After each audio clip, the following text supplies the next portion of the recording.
You will get over it. What's permanent is how you treat yourself in response to that pain. You can either chase them, diminish yourself, and settle for a relationship where you always feel the need to prove something, or you can walk away with your dignity intact, knowing that the right person won't need convincing. So the next time someone chooses another person over you, let them go. Let them go with grace, with confidence, with the quiet understanding that their decision says nothing about you and everything about them. Because when you hold on to your worth, when you refuse to lower yourself for someone who failed to see it, you set the stage for something better. You make space for the person who will look at you and say, "I'd be a fool to let you go." And that's the kind of love you want.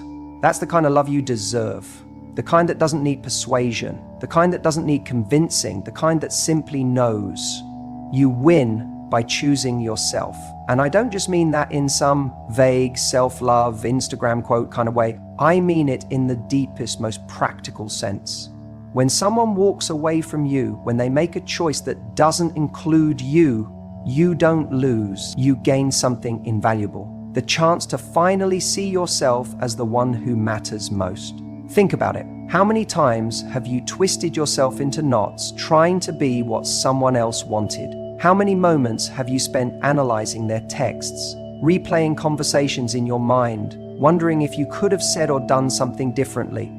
That's energy, that's effort, that's emotional investment. And if someone is showing you they aren't willing to invest in you in the same way, why are you giving them the power to dictate how you feel about yourself? The moment you make the decision to let go, to truly let go, not as a strategy to make them chase you, not as a game of who cares less, but because you refuse to be an option to someone who isn't treating you as a priority, you shift everything. You reclaim your power. You set the standard. And something incredible happens when you do that. You stop fearing loss because you realize you were never really losing anything of value in the first place. See, the fear of losing someone is often what keeps us attached. We tell ourselves that if we just hold on a little longer, if we just prove how good we are, they'll finally see it.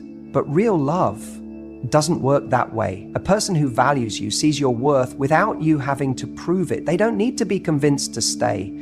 And the ones who do, they were never really yours to begin with.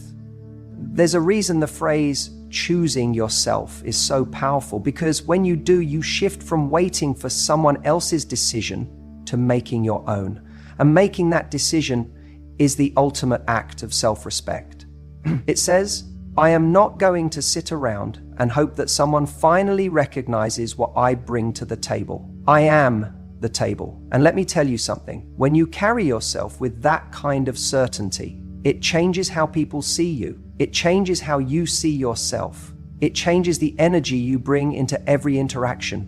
When you know deep down that you are enough, you stop tolerating anything that makes you feel otherwise. You don't settle for breadcrumbs.